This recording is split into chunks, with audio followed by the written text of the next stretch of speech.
Just because something has lots more zeros behind it doesn't always mean it was that much more complicated. People will say, never let a perfectly good crisis go to waste. So of course, you're going to take those bank failures and say, what lens am I looking for? And they said, well, we talked to the CFO there, but he said it really wasn't our business to go in that deep. What kind of lame board member are you? That should be a red flag.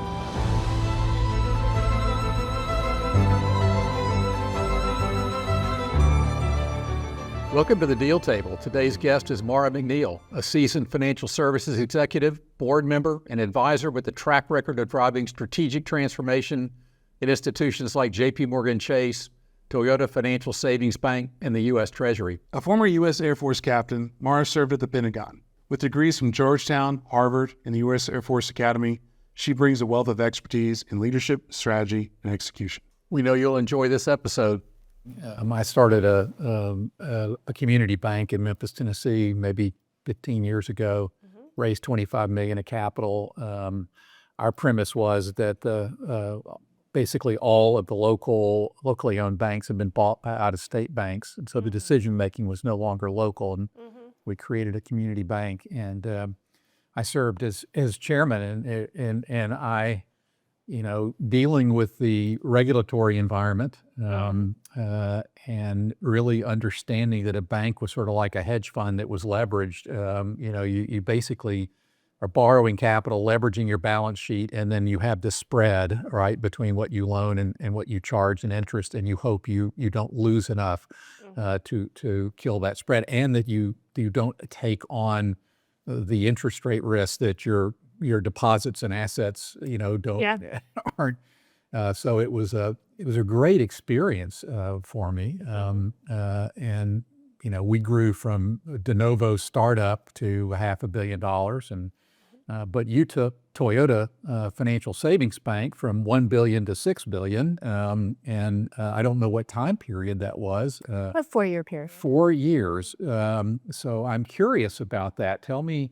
One, it seems that maybe I read that it was initially just sort of a captive thing for Toyota. And so tell me about the bank and how you ran it and how on earth you got it from 1 to 6 billion in that period of time. Yeah. Well, I do like community banking. I had come to it from being over at JP Chase, and I had talked to the man who's the CEO over the Toyota Finance Holdings and Americas. And, he said he knew that the bank that they had and had had for 20 years was kind of underutilized and also a very valuable asset because he came over from the car company to the finance company to basically, make it more friendly and make sure that they could fund all of their product. But they had to worry about their spreads even more than a bank because they were a finance company and didn't have low-cost deposits. Yeah. So the more you could do on the bank side, the more either profit you could have or the more you could avoid tapping into parent company guarantees and really jeopardizing the ability for Toyota in Japan to have the capital in all the other places that are absorbing capital in the ecosystem. So when I came over, we fortunately had a head of Japan Toyota Finance who had come from SMBC and really for the first time said, hey, let's take a step back and figure out what we should do if you were starting fresh, how would you structure this? Also, at the same time, they had just gotten the Mazda captive relationship.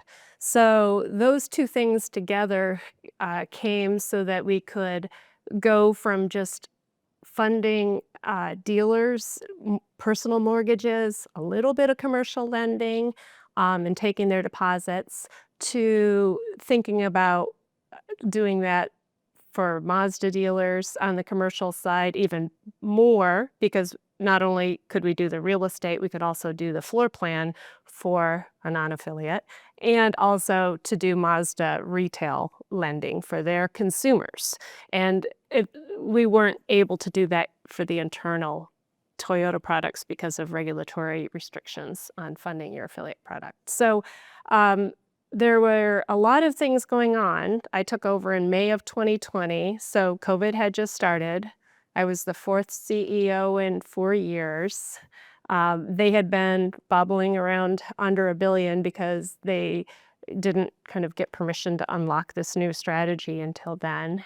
And so it was, an amazing time to take a step back and work on this new strategy that was going to really help us grow. And it's going to get a lot bigger than $6 billion soon. We put the infrastructure in place.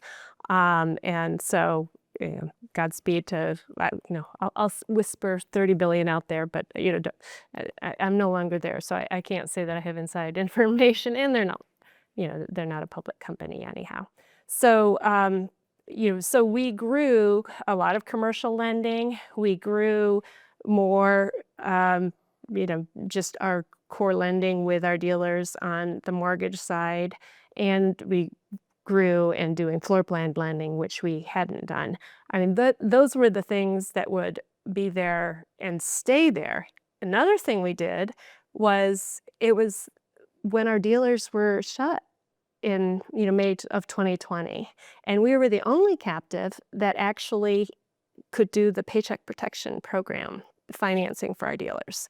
So when a lot of the dealers were in line with the big banks trying to get those funds and things were going slow and you're wondering if they were going to run out, we were able to get a SBA license very quickly and go from 1 billion to 1.5 billion in less than 3 months, basically. So we had about 465 loans, and we think that helped them save about 40,000 dealer employees at the time. So talk about being able to serve a need for your customers quickly during crises. That was just kind of one of those crises happens, and take the opportunity and do something good with it. And the team members were amazing at the time. It was fortunate that in addition to the bank employees, we could use the rest of the Toyota employees to help ramp up what we needed to do at that time. So you weren't a traditional bank, I assume, in the sense that you had branches and deposits. So was all the capital proprietary? We had our proprietary capital. We had, we could fund with the core deposits we got from dealers. We also had brokered CDs, which were a very stable source of funding, despite the fact the regulators don't think of it as sticky money. We find out later, if we go into the 2023 banking side of the house, it was much more sticky than some of the other deposits at that time. Yeah, and when I was serving as chairman of Triumph Bank in Memphis, what we learned was that if we moved our CD rate 15 basis points, people would be lined up outside our door to come move money. Yeah. So, we use brokered CDs as well. Yeah. We always mentally thought of them as capital that would leave if we didn't buy it back. Yeah. At maturity. And so we assessed that, but it was really educational to sort of shock the portfolio. We had a consultant, but we would take some of our loans were variable, some of them were fixed, some of our deposits were variable, some of them were fixed. And so what happens if, and all of those scenarios where interest rates move and change, and how does it affect the bank? And it was a really interesting exercise. Imagine you guys had to do the same things. Oh yeah, we had very robust, liquidity and capital planning, the ALCO meetings, and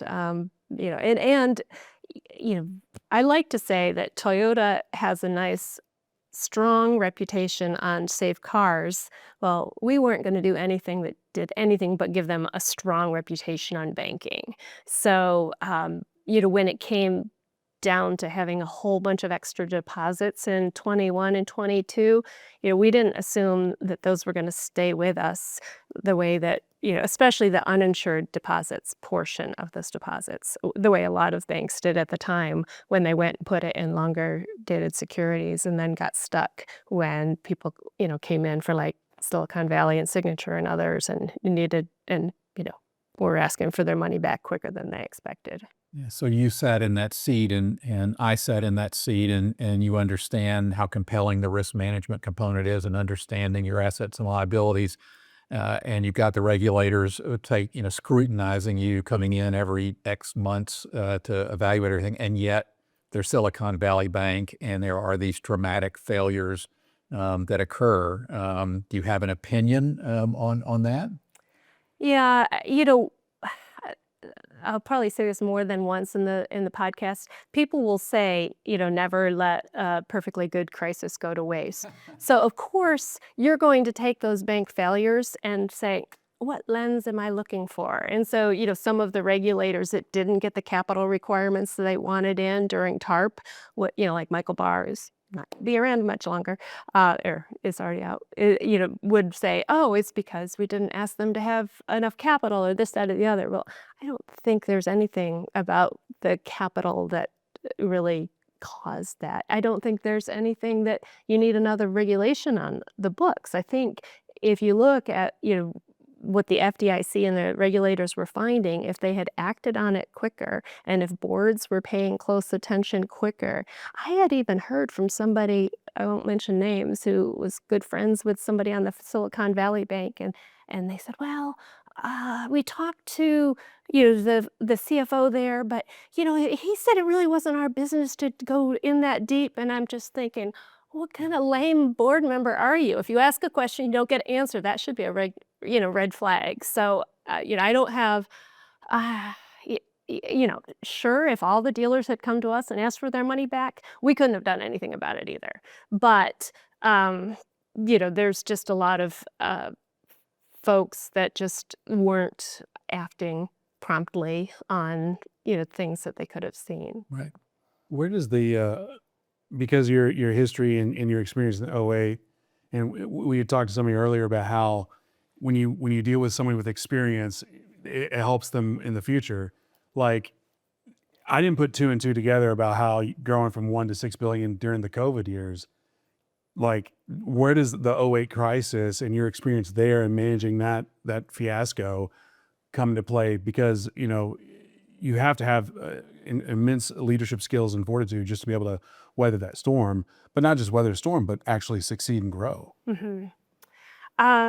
Well, I like to say I'm passionate about financial stability. And so for me, growth is always about going at the same pace that you can grow your infrastructure, including your risk functions and your fraud management functions and everything like that. So we really did have to show a large uplift in what we could do. We were going digital. That adds more layers to risk of what money is moving in and out. We were so we basically had to show a much broader governance. My board risk committee, when I got there, was more of just a credit risk committee. It was not a full enterprise risk management view of the world. And so we had to build that out, because if we didn't have those things while we were growing that fast, the regulators would have come in and given us a lot of kind feedback that we probably, in the form of MRIs and other things that we would have had to clear in order to keep growing. And if they do too much of that, that can actually turn off your ability to access brokered CDs. So, I think it really helped that me and a number of the others came in from the banking industry, knowing what is expected of a bank when you're getting closer to 10 billion, and started communicating how we had to build that really. And so, I have confidence that it was built alongside with our growth. And I think there was a lot of positive momentum across the enterprise. So I think that the growth path is the fun path. And so it's just how can you really focus on making sure you're doing that in an area that's your core competency, and balancing the governance with it. You just said something that is incredibly insightful to me, is the expectations of a bank at 10 billion. Yeah. I would think 1 billion would be something fairly, that's a big threshold. We actually, when I had come in, they had already crossed the threshold of the billion, and you have to put in, think of SOX controls. Well, they have fiducia controls, and so that was already one layer. But then usually a bank can have another 10 years before they have to think about the next layer, but we have to do that in a compressed period. Yeah, because when we led this conversation with infrastructure, I would just assume that any enterprise that has $1 billion under management in their sock drawer, under their mattress, whatever, would already have that infrastructure in place. And then for you to come in and say, hey, we need to, actually put more infrastructure that's required of us. For a layman like myself, I'm like, that scares the crap out of me that an institution that big doesn't already have that in place. Yeah, I mean, it was commensurate with the risk. So, you think about a lot of people, we had sales teams that would go to the dealership and sign paperwork. I mean, there was not as much wrong that could occur than when you had a lot of things digital. And, that we did $100 million in commercial real estate loans with, one big public dealer group. And so, I'm sorry, million. I wish. No. So, I think it was, it was in the fledgling stage, and it's not surprising. You can talk to lots of community banks, lots of credit unions on that size that are, Yeah. Well, I guess it makes sense because one of the things that I probably say in every podcast is like, what I love about these conversations is my problems are the same as everybody else's problems. It's just where's the comma. So it's like there's times when I look at my books, I'm like, how the hell did we make that much money and none of it's in my pocket? And then you see other enterprises that also have those similar problems. Yeah. Hopefully not the same, but it's just different commas. Yeah. I mean, I can't actually brag on the Toyota Bank earnings quite yet because of that growth we had to do and scaling, we had to do the things for what will pay out when we get even more of the asset funds. So we weren't leading the way, against our peers in that metric yet, but it's set up to do so. So where does being an academic come into play with being, a CEO? Well, yeah, I don't know, academic or policy wonk. I do, I love learning for learning's sake. And so I think just natural curiosity is a wonderful thing. And so, for me, folks will say, well, what do you do for enjoyment? And I'm like, I'll pull out the Wall Street Journal and the New York Times in the morning just to read all the headlines and tick and tie. And not that I want to get taken off by things or get too focused on the politics of things, but I just love to see trends. And, I think that helped me when I switched over from the military just in the corporate world because, I was starting out a little bit older.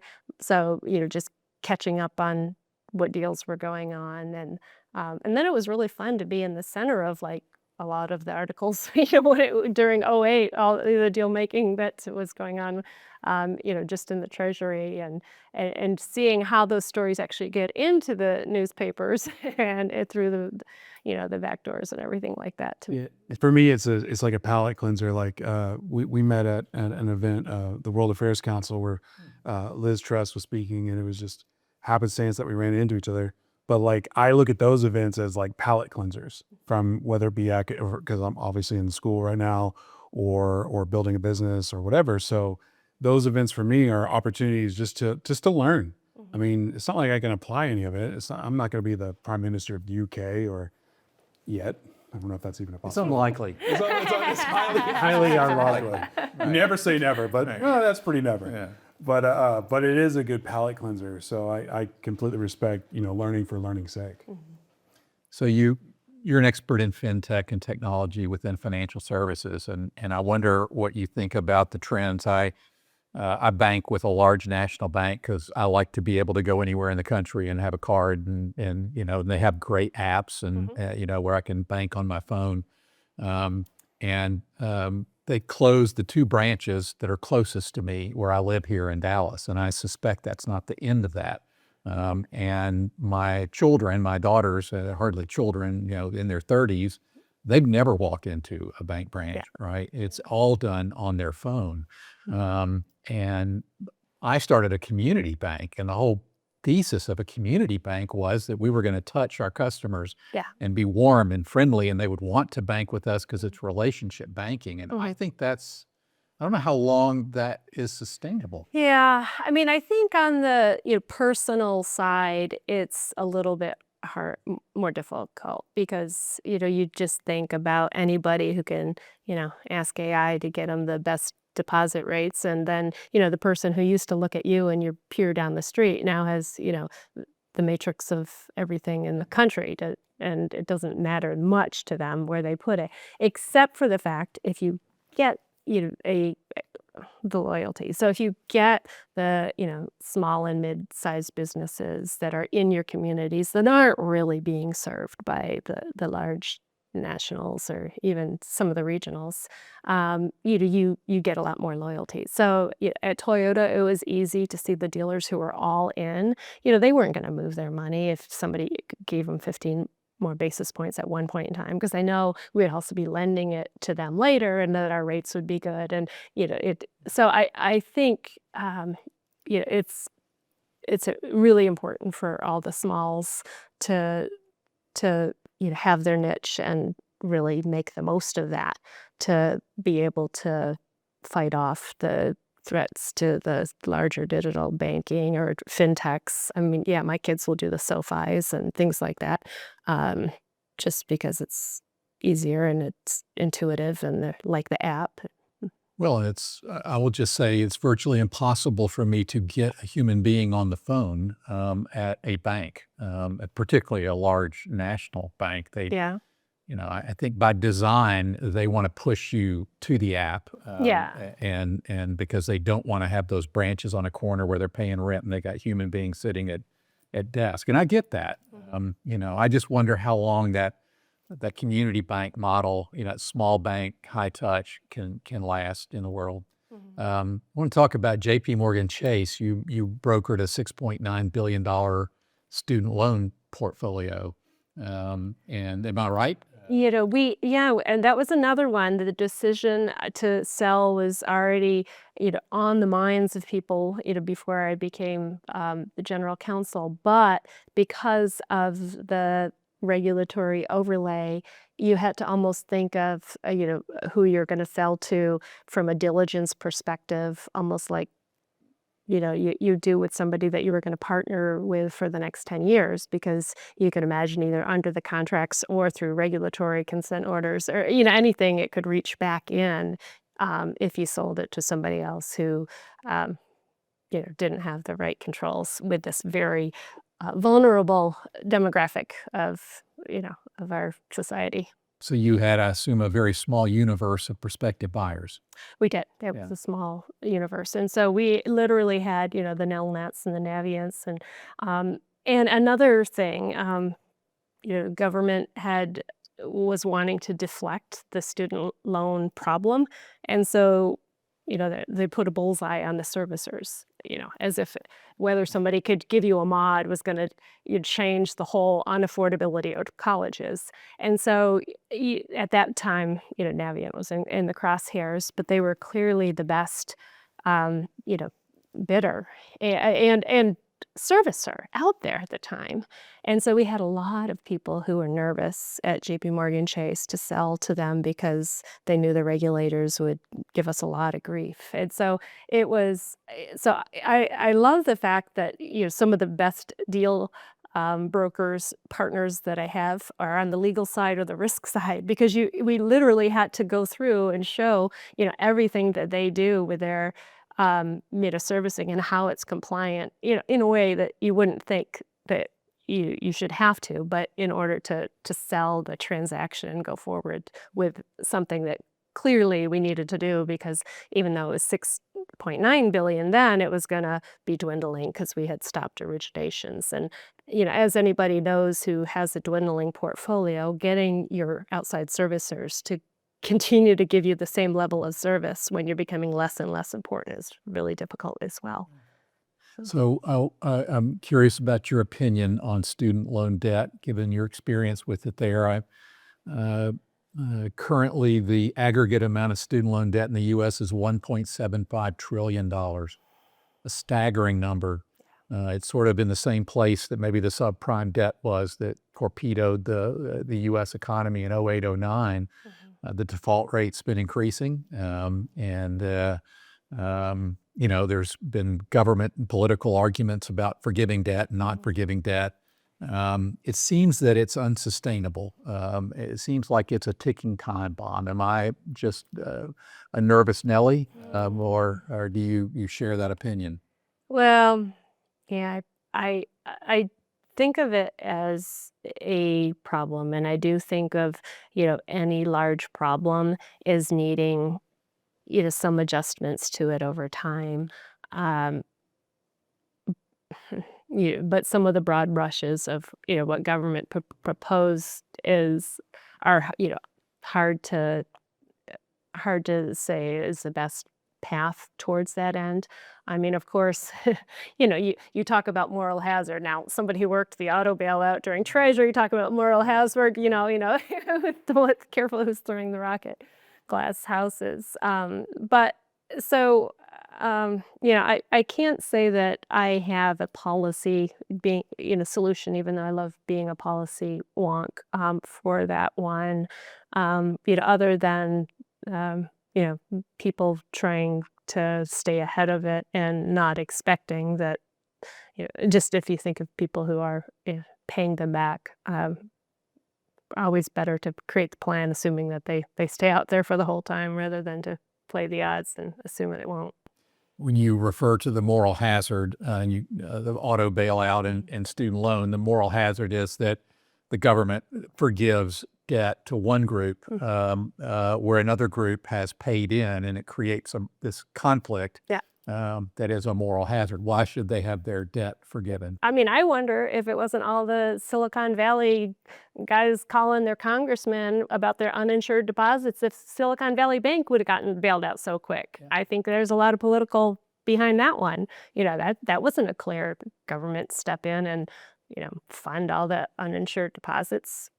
And that in and of itself is a moral hazard, it seems. If the government is going to stand behind financial institutions who make bad decisions, put capital at risk, and then the shareholders, well, maybe the shareholders don't get bailed out, but the depositors, get bailed out. And, when you're too big to fail, it sort of widens the boundaries of reasonable decision making, it seems. Yeah, and that was just a mid-sized bank, and the big banks ended up bearing most of the cost of that. Yeah. But you can't always put it back on the companies to pay for. Right. I have to interrupt real quick because I'm currently in a global economics class and I just finished the book in Fed We Trust. Yeah. And it's just sitting here and I'm just listening because it's man, we just talked about this, or I just read about this, or I just did this. I'm not versed enough to actually engage, but it is fun just to be on the sidelines. I do have a fun story. I actually defended Chairman Powell and got burned, literally got burned. So my husband and I were talking about, the interest rate policies. And, we like to debate these things. And it was summer. So, you can, be in summer attire and cooking. And I was arguing, saying that he was actually doing a pretty darn decent job under the circumstances. And I took the hot tray from the oven and, hit it against my stomach. And I'm like, I got a burn from Jerome Powell. Sorry, I just had to go there. Yeah, that's fun. That's fun. So one thing that was interesting is you're at the Treasury and you're helping with the General Motors, Chrysler, and is that your first foray into in auto? And is that what got you into that trajectory of your career? Yeah. I like to say that life is just this windy path. And I always find it more fun if you take a path that nobody else took from here to there. So, growing up in blue-collar Warren, Michigan, I knew lots and lots about auto. Most of my friends' parents worked at a plant. My dad was an immigrant who worked on cars in our backyard. When I went over to Treasury, I thought that I would be going in working on the banks. I had been working with private equity and hedge funds at Fried Frank Law Firm for Goldman Sachs, and knew something about having assets and doing side pockets and thinking of what would have to happen to try to get those assets off the bank balance sheets. But ironically, when I got there, they said, loans, let's have you do the autos. And and then later on, I joked that everywhere I went, people were throwing lots of money at Detroit. So, that was $80 billion for Detroit. And then I went to JP Morgan Chase and they put $100 million to Detroit. So I think it's Detroit's benefits when I move around sometimes. When you work with those types of numbers, does it ever numb you to the how big that really is? Yeah, but I mean, just like all politics is local, I mean, all deals are hard. I mean, like the same thing that, it takes to do a buyout for, some lower middle market company is like super, all these moving parts. And so, just because something has lots more zeros behind it doesn't always mean it was, that much more complicated or. Yeah. So, it was. I would sometimes feel a little bit funny because when I went back to a law firm in Michigan for a couple of years and people had put down on their deal sheets, aggregate deals, I was just like, oh, really? But I mean, I know it was a lot of work. So It's kind of like a similar situation. We were at lunch a couple months ago, and Lane, Andy, and I, and this woman walks by, Julie Silcock, and Andy's introducing because Andy knows everybody, and Lane's like, yeah, we do this, and Julie's like, oh, that's cute. You don't always say cute. Yeah, because she's on 13 billion in She's transactions. upstream from us. That's a very much that's more eloquent way of saying that. And she probably didn't say that, but that's the way No, it's she said it pretty much. She's a straight shooter. I think she said you can work on those, and I won't use her exact term, but a descriptive term for small deals. But her description of that reminded me of that situation. Yeah. So I don't want to invite you into a political swamp, but you have a auto background and you know that area, and we now are looking at significant tariffs being placed on automobiles coming in from foreign countries, and a lot of automobile production, or a portion of a lot of automobile productions happening outside the U.S. And depending on whose data you believe and what assumptions you make, you could be talking about dramatic increases in the price of new cars for a period of time. Yeah. And so I'm not sure whether I want you to opine on tariffs and what that means, or whether you'd just like to talk about the impact that could have on the auto industry. Yeah. I mean, obviously the auto industry is very cyclical. And the dealers had a nice ride after COVID. Having a little bit of shortage is a good thing for profitability. And, anytime that supply and demand get out of whack, you want to make sure that people don't take advantage of that. And I remember Toyota having our big dealer meetings and warning all of the dealers, like, we really don't want to see you going way above MSRP. We're here for you, and we don't do that to you. Don't do it. And most of the good dealers don't do things like that. And so I am not for things that cause massive disruption to supply and demand in a way that economists have shown many, many a time is counterproductive to efficient markets. Uncertainty isn't good. Inefficiency isn't good. So I'm not for it. Yeah, I'm not either, but they didn't ask my opinion. No, me neither. I can tell you that I can't imagine it will not have a meaningful impact on car sales. Yeah. I know that the auto dealers sort of lobbied the current administration to, and they gave them a month, sort of deferral. But and I just pull ahead's demand. And so, Yeah, right. So I don't know, but it's a challenging environment, and there seems to be a lot of movement in what's going to happen and when it's going to happen. It does create that uncertainty. Markets don't like uncertainty.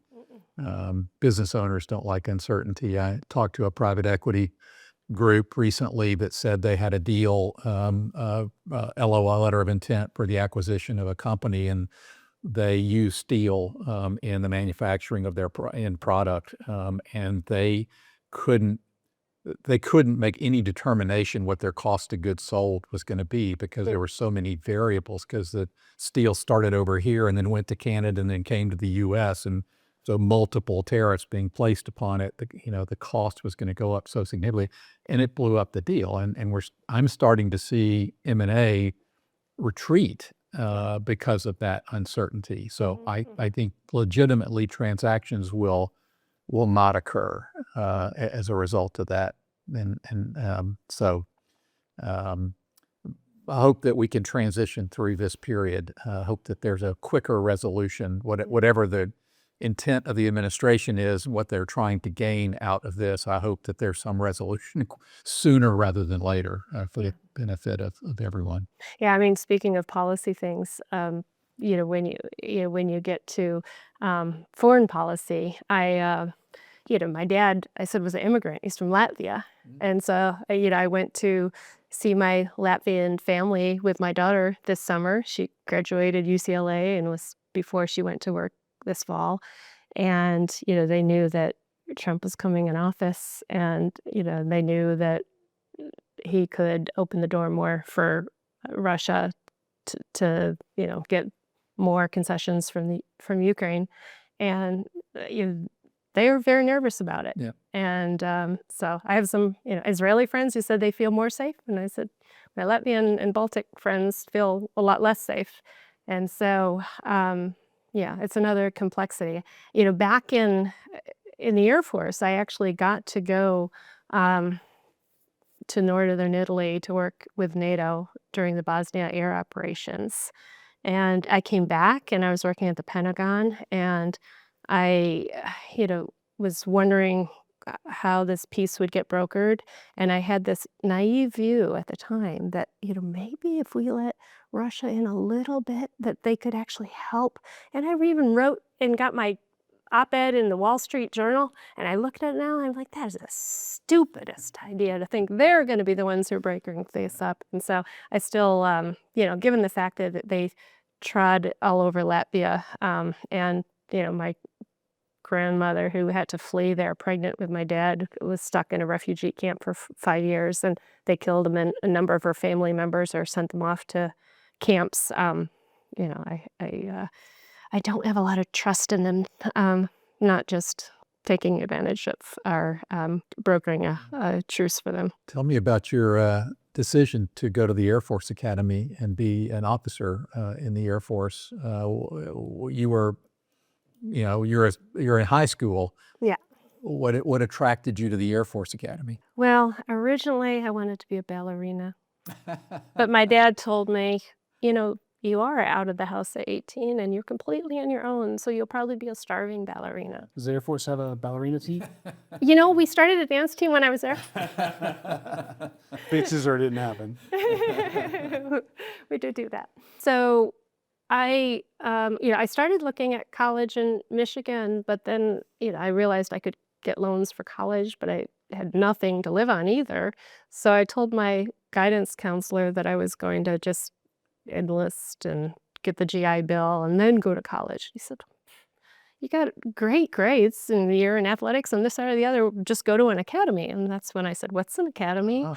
And so fortunately in Little Warren, Michigan, we had some high quality counselors. And so when I started reading about that, I'm like, great. I love math and science too, in addition to ballet. And leadership sounded great, and the opportunities that they had. And so I am so thankful that that's how I started out. It was an amazing experience. How long were you in the Air Force? So after the graduation, I was in until the year 2000. So from 1993 to 2000. Okay. Mm-hmm. That experience informed your current roles. You took things you learned from your military service to your current. Yeah. I mean, I'd even start basic cadet training. I like to listen to leaders talk about leadership, and so they give you a little book, contrails, and you have to memorize all the quotes. And so there's a quote from Major General Schofield to West Point in 1879, and it's the longest quote that you had to memorize. So you'd always have upperclassmen getting in your face, yelling at you, just making you nail that quote, and trying to get you to go faster. But the funny thing is, the quote itself is, the discipline which makes soldiers reliable in battle is not to be gained by harsh or tyrannical treatment.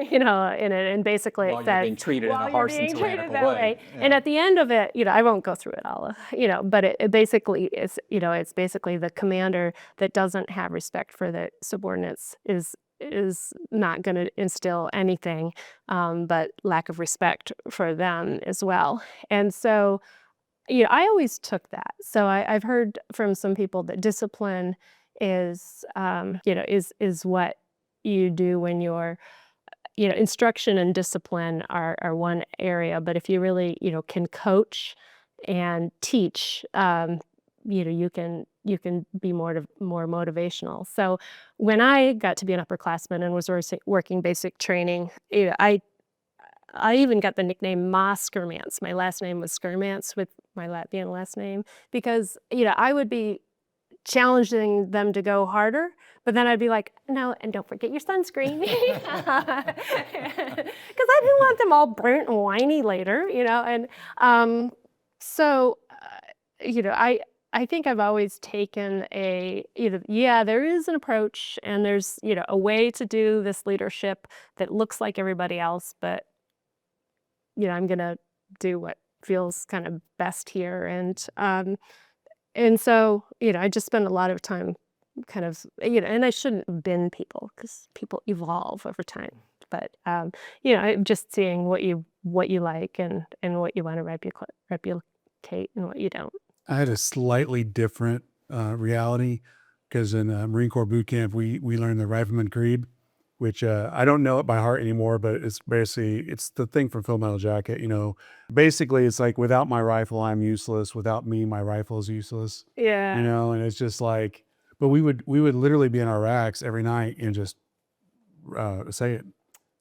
This is my rifle. There are many like it, but this one is mine. Yeah. Without me, I am useless. Yeah. But it's just like, not much leadership. It's just you and your gun. You and your rifle. Go do some damage.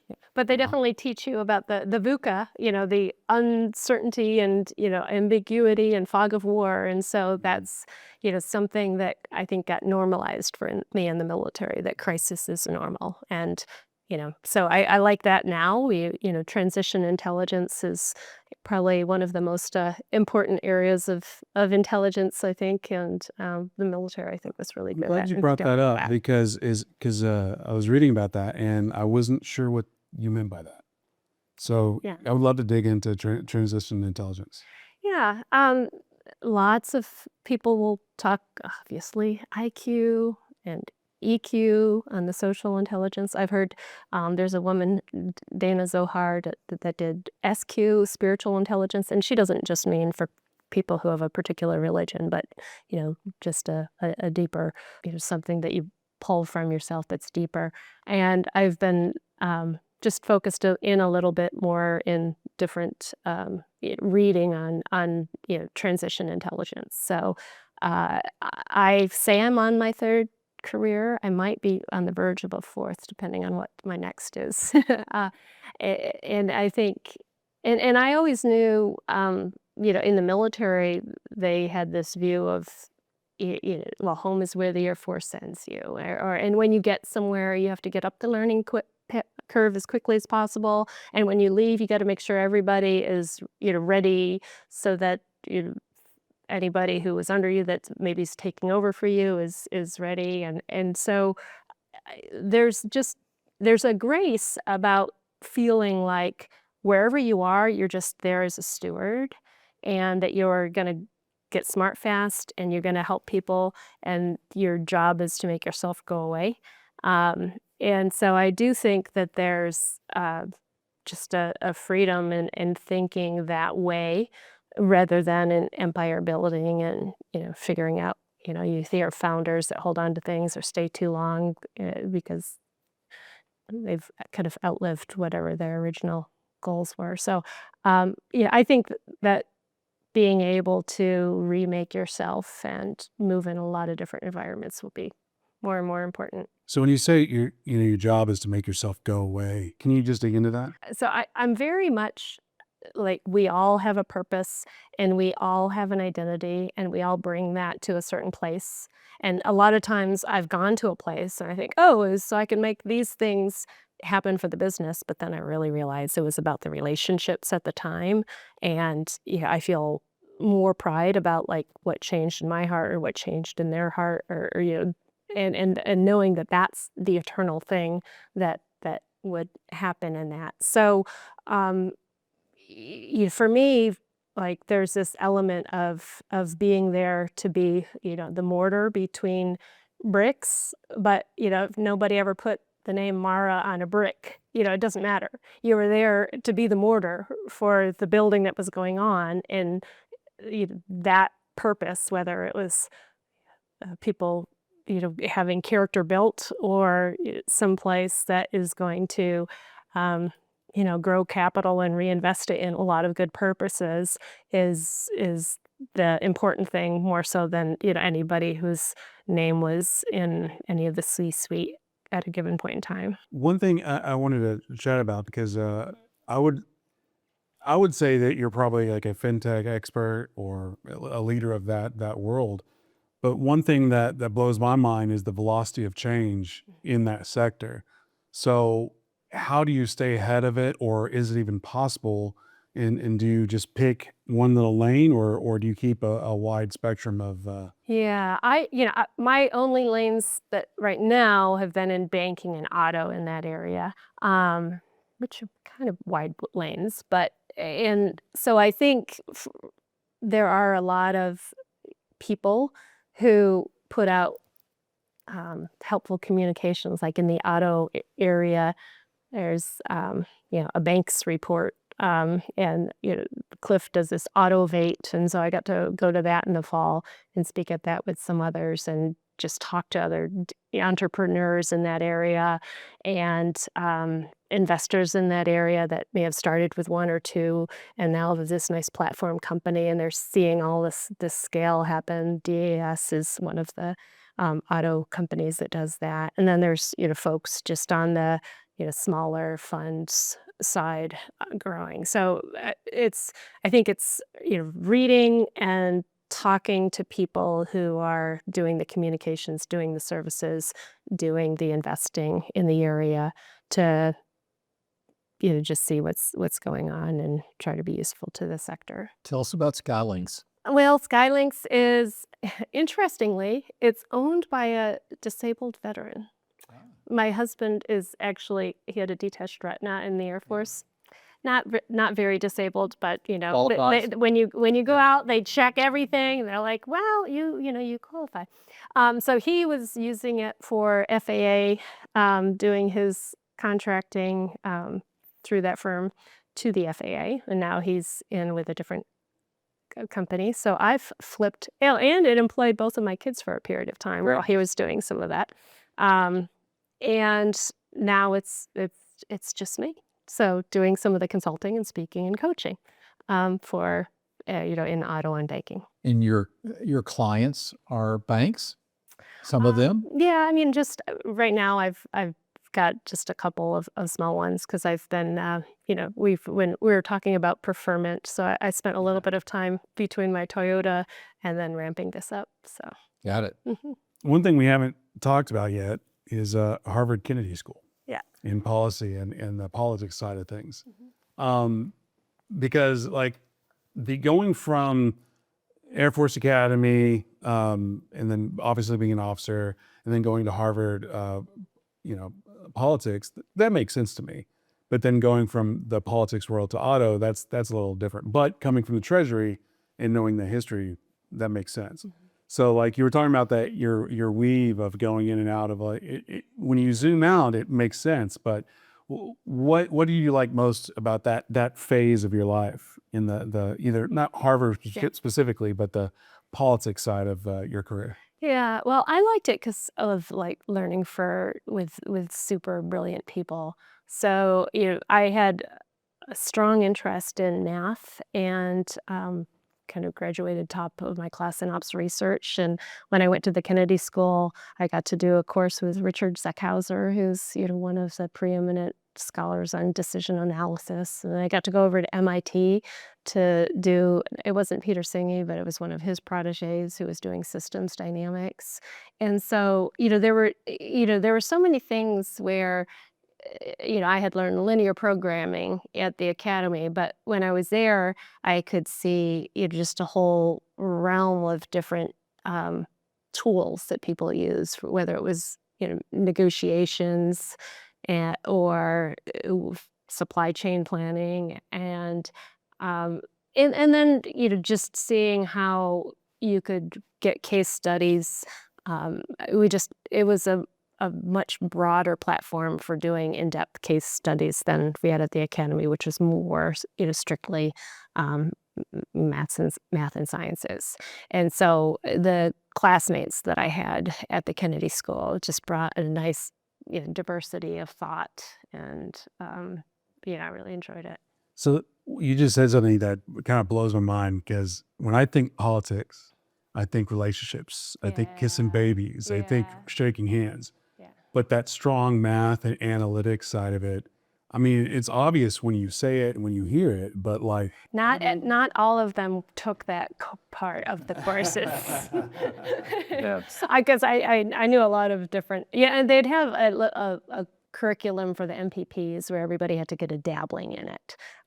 Because I think they know that, especially if you started out on the nonprofit side, you could start out a little bit more on the softer side, and they just would show to really be effective how you bring data to bear and really help convince people with more of the hard facts rather than just the soft arguments, which a lot of the times you'll just be talking to the people who are already in the choir if you don't bring more facts to it. have you ever thought or considered about going into politics?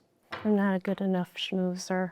I don't know if that's true because like that's one of the things that I recognize with you is like, CEO, multi-billion-dollar corporations, et cetera, all this experience, but it's just like, but you're just super nice. You just come off as super sweet and nice. And I don't know if that's a negative. Work today. know. You can't be super sweet and nice in politics. No, today. well, I guess you're right. But I just see that and I'm like, oh, you're just likable. So and then from my point of view, when it comes to politics, because we're talking about Douglas, it's just that the eye to eye being likable aspect of that. And maybe that just shows my naiveness when it comes to that world. Yeah, I wish politics was more about the debate. You used to be able to have people on both sides debate, and go over and, have a drink. And I've moved around a lot, and I always love taking the, kind of devil's advocates to whatever side I think people are just in their echo chamber on, because, it just makes, I say we had like this big tapestry. You hear a lot about like, what makes America great, and I think it is appreciation for that tapestry, and it is appreciation for differences and respect for people. And if we have politicians that don't respect people, there's consequences. I like one of my classmates at the Kennedy School was Mark Esper. He was a SecDef for Trump. He didn't feel respected when he left. And another person, that I really admire, I got mentored by Jimmy Lee. He did the GMIPO with us. I was on the Treasury side. He's the, quintessential JP Morgan deal guy. In 2015, he told me at the beginning of the year that they didn't want to do deals with, a certain person by the name of Trump because, they generally he didn't really back what he promised And so when I see people that I respected like Jimmy Lee and Mark Esper, say that they're they're big boys. They've played with a lot of folks, and there's a trust there. Then I respect that a lot. So I just wish we had more politicians that respected people and respected the advisors that they had to be skilled and actually bring thoughtful recommendations to them. Well, I think it also is just having respect for higher learning and actual. The point I'm trying to make, and it'll be very ineloquent, is I look at you, Air Force, Harvard, and Georgetown. We even talked about Georgetown, and it's like, oh, clearly you have a higher intellect of someone like me who is at North Texas. And that's not to put down myself or put down North Texas at all. It's just a different level of mindset. And I would rather trust you with the '08 crisis, the 2020 COVID crisis, over someone like me. But I also recognize that, I'm somewhat likable and I shake hands and I kiss babies and people like me, and maybe I could get elected. Yeah. I probably shouldn't air this part if I do want to air, but Yeah. but if I ever wanted to run for office, Yeah. maybe I would win. Yeah. But is that fair to the public when you have someone who's so much more? I don't think people really care about elitist universities that much anymore. I think they should. I don't think they do. So you can just not. That's the point. Don't worry about that one. Oh, I'm not worried, but that's what I'm saying is like, I think they should. Like, Yeah. and not because the elitist aspect of it, but it's just like the level of intellect, I think, matters. Now, I also think the level of integrity matters. Yeah. And just because you did go to those Ivy Leagues doesn't mean you're a good person. Yeah. So I would wager my good personness against somebody like that all day long. But, I do think, at this table, the two of you are way smarter than me. But also You a lot could more talk about a things. bunch of other things, including, how to do marketing, go-to-market strategies and sales strategies that you just throw me off on. So, it's a topic. I understand. And again, and it's like, it's funny because like I'll talk like that and people will be like, fine, stop putting your stuff down. I'm like, trust me, I'm very confident. But I also am aware that you're absolutely right. Like if we're talking about mergers and acquisitions, boom. Auto finance, boom. Exposure on video, maybe I can help you out. Yeah. So the political environment today is just so toxic, and Yeah. and we're on the campus of Old Parkland, which is Harlan Crow's creation, and he was one of the leaders in the No Labels Party. I like that. Yes, and had privilege of going to his and Kathy's home, and Joe Lieberman was there and others. And I look at the Joe Liebermans and the John McCain and those sorts of statesmen who would walk across the aisle and communicate with each other. And even though they may have very strong disagreements, there was that respect. And we miss that in politics today, and it's very disappointing. I hope we can find a way to get to a place where there is dialogue and there is respect. And No Labels wasn't able to field a ticket. And I don't know whether it'll be relevant going forward, but the two-party system, certainly from my seat, has failed us miserably for a period of time now. And I hope that we can. I'd like to see more qualified people that I think are more capable and qualified to run government running for office. Yeah, I just realized that if I ever do run for office, I'm gonna have to edit out that section. Or maybe I just, lean into the authenticity. There you go. That's right. I mean, unlike, Romney, where he's like, what could you have done? I could have tried harder. You got to have something a little raw. So one thing with you that I think you lean into a lot is so many careers. Like I had my Air Force career, my legal career, and my politics career, and my auto and banking career. What's next? I have, I do believe that there's this bit of this cloud that goes before me, and I have to figure out where it is. And usually it's not until like right before I'm supposed to jump that I know where that cloud has gone to. So I don't know. Wherever the wind blows. No, this is the God cloud. It's very planned. I just don't know what it means yet. So where is faith in business for you? How's that aligned? Yeah, I think there's a lot of alignment. I've always admired people who brought their faith into the public, square. There's people who wrote all kinds of books, Bowling Alone, and other things that it just you made me realize that leaving that part of who I am out is giving somebody an authentic view of who I am. And so, I've tried to always had the two more integrated. I'm part of a nonprofit. I'm on the board for Forward, and so there's a lot of professional women of faith who connect to help grow and network and read the Bible and just try to figure out what it means to us. I know there's a lot of men's groups that do that, and some integrated groups that do that. And and I know there's the skeptics. I told my daughter, I'm like, I've got the business Bible. She's like, oh, there's no such thing. The two do not go together. Or like, well, there's the Bible says a lot about money and how to use it and how to steward things. And so, I think it's wonderful when you can respect diversity and respect that, of course, everyone's not going to have your religion, but they can listen to where you're coming from, and you can listen to, where they're coming from, and, hopefully just have a richer dialogue. And that was another thing I appreciated about Toyota. They did have a Toyota Christian Fellowship as one of their business resource groups to, enable that dialogue. So you spoke about authenticity. How far, where is that line of authenticity? Like, because that's one of the things that I struggle with currently is how much transparency. Because for context, I come from like the single family real estate world where there's it's a very guru space where they'll buy one or two houses and then they go sell a course online. They get on the stages. So I have this bias that everybody you meet is full of crud. Out of respect for you, I'll say crud. If somebody else, I'd probably say something else.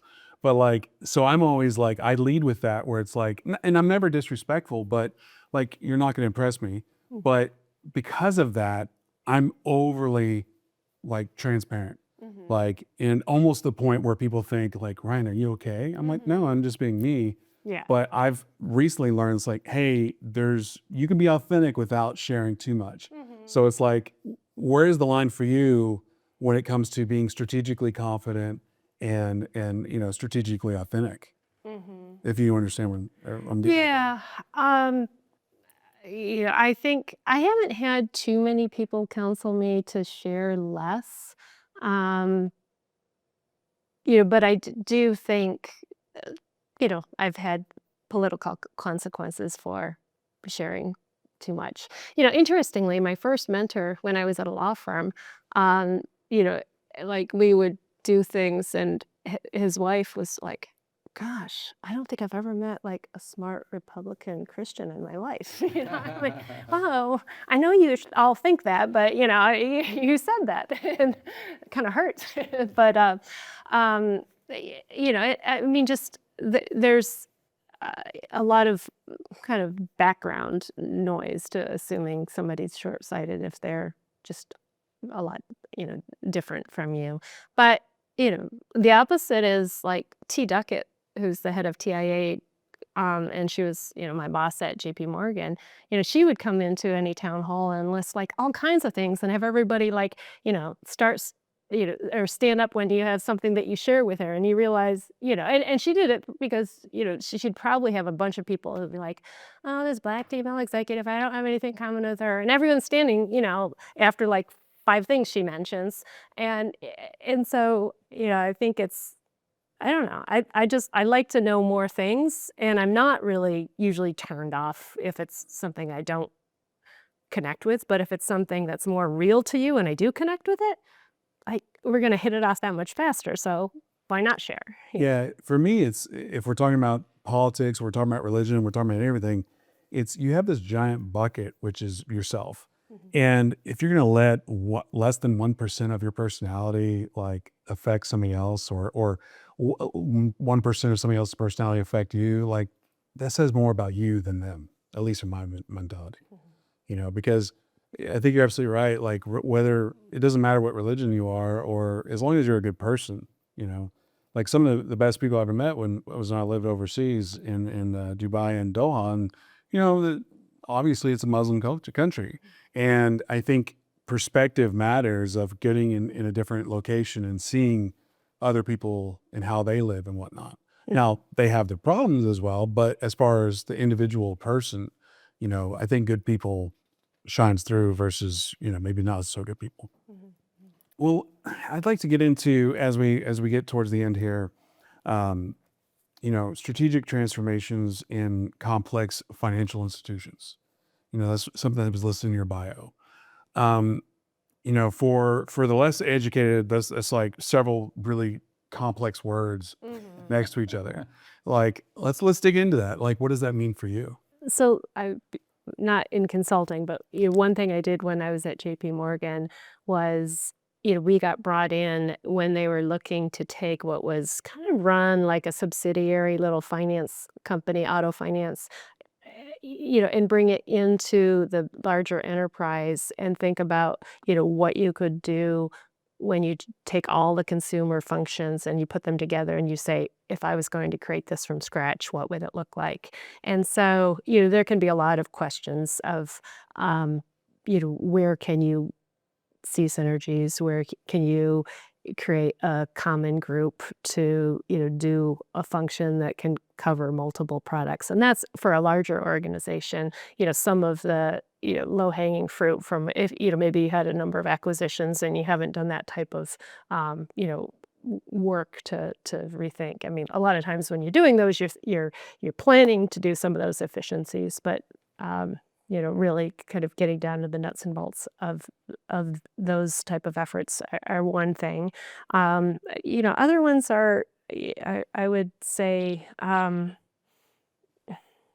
working with smaller companies that have a really great technology and they've got one use case for it, but they're trying to kind of build out another use case that and as I think a lot of people know is the one that you started with might not be the application of how it's going to really hit and land. And so when you've been in, for instance, the auto finance or dealership ecosystem, there's a lot of people trying to sell into that one and helping them to ask questions about whether it's meeting that need. Especially in a place that's as fragmented as that, it's harder to scale in that industry than some of the others. In terms of continuing education and whatnot, what business books have you been reading, or do you recommend, just in general? I had a little bit of time between here and my Harvard networking one tonight. I should give you my copy. The Beautiful Business by Stephen Morris is I love this one. He's like a zealot too, and a person with tons of peace. And I love podcasts. I was just listening yesterday to one that featured Jim Wilson, and he had written a book, Battle Cry, and it's talks about he's one of those guys who had a Detroit upbringing and helps coach young men who kids that didn't have dads, and I had seen a lot in Warren, Michigan. I mean, literally. I think I had one person I knew that had like a role model dad. I mean, so it's just M&M was 2 miles down the street from us. It wasn't like apple pie being baked in peaceful families and stuff like that. And so, thinking about, I recognize a lot of people come into the world with, trauma or dad hurt or, anything. And so I think just looking at people who are serving that niche, and also just thinking about when you're in the workplace working with some younger people, like being aware that not everybody's coming in as a complete person. I think you realize that when you're starting out in the Marines, and you can see that a little bit more raw when people are trying to take you down to your kind of break you. But like most people come in all sheened up, and there's so much loneliness and brokenness, and and if you can have more, especially men, normalizing talking about it, I think that's just fabulous. So those are a couple ideas. It's amazing. How involved with the Harvard alumni group are you here? I was a little bit more busy till recently, so I'm actually just now getting a little bit more involved with it. So going there tonight. That's one of the things that at least I have aspirations to do is after I finish SMU is like, and again, I haven't fully researched it, but like, and I don't even know it's valuable. I'm sure it is, but like the executive education track, ironically, is more expensive than the SMU MBA track. But it's just it's like a 3-year program, like 2 weeks a year. So I have aspirations for that, just so I can. But maybe that's just my own ego and my inadequacies of like, oh, it's North Texas, oh. You know, SMU is great. I agree, SMU is great, but maybe it's just like now that I've got a taste of like the higher education, maybe I want more. Yeah. So, but Well, as a proud Boston University alum, I have to say I get a little intimidated when I'm with somebody from MIT and Harvard, right? yeah. So we've had Just a few one class. Harvard, MIT, and MIT today. So Yeah, because Victor was Harvard as well, and MIT and MIT, and Stanford. and Stanford. Yeah. Yeah. So no matter where you are, there's always something higher, right? Yeah. So, but Harvard certainly has a cachet. That's one of those lessons that I learned. Do you know Randy Zuckerberg? You know her? No. It's Mark Zuckerberg's sister, and she was Facebook's first marketer.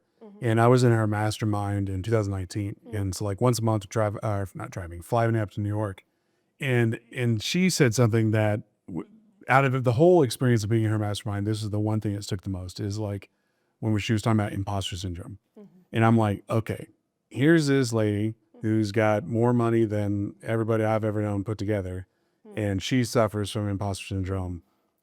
I've got nothing to worry about. There's no chance in whatever that I'm ever going to be able to compete with that. And it's not a cut down to me at all. It's just like, it's just that awareness that like, it's one of those things that everybody suffers from. So if you've got this person who's already at the top of the mountain talking about it, well, I'm okay. We'll be all right. Do you ever suffer from that? Yeah. I read something recently that said, I don't think coaching everybody that they have to have confidence at all times is the best thing. I think it's easier to focus on, like, if you're driven by results that you see and you want, like, and you don't let things get in the way, it doesn't matter if you have confidence or not. You're focused. Do you think that's the military aspect, mission accomplishment? I don't know. But yeah, so, for me, it's not just that, sitting around feeling confident. It's just, I feel like there's a purpose and I'm here to do it. Yeah. So So as we wrap up, is there anything that we didn't cover that you'd like to tackle real quick? yeah, I mean, this year I have the word of abundance, and most people think that that means I'm expecting like some big windfall or something, but I feel like I already have all that I need. So I'm just hoping that people move on with abundance and find ways that we can connect. So if anyone hears this and has something to connect on, happy to do so. And yeah, I'll lead. We were just talking a little bit of lament of different things in the world. I'd lead with like John 16:33, where Jesus says, you're gonna have troubles. Take courage. I've overcome the world. So take courage, my friends. I read that your word this year is abundance. I read last year's word, but I've forgotten it already. Shed. That was Shed. more painful. Yeah, that was a little more painful. I like abundance. You pivoted. And I'm thankful. We have our youngest daughter's getting married in 2 weeks, and our oldest daughter is having her first child, our first grandchild, in June.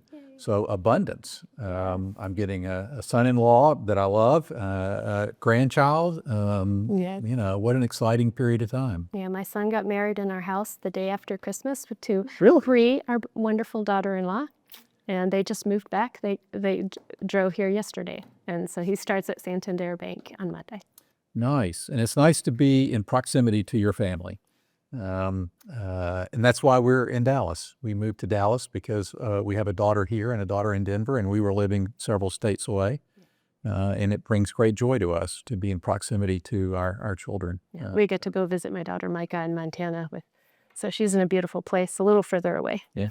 Great state. Well, thank you, Mara, for sharing your time with us today. You have a fascinating background. Thanks for your military service to our country. And we look forward to seeing when you figure out what cloud, where that cloud is you're going to land on and what that means, to seeing where that takes you. And expect a text next time I'm trying to buy a car. Hey, is this a good rate? Sounds good. All right, thanks.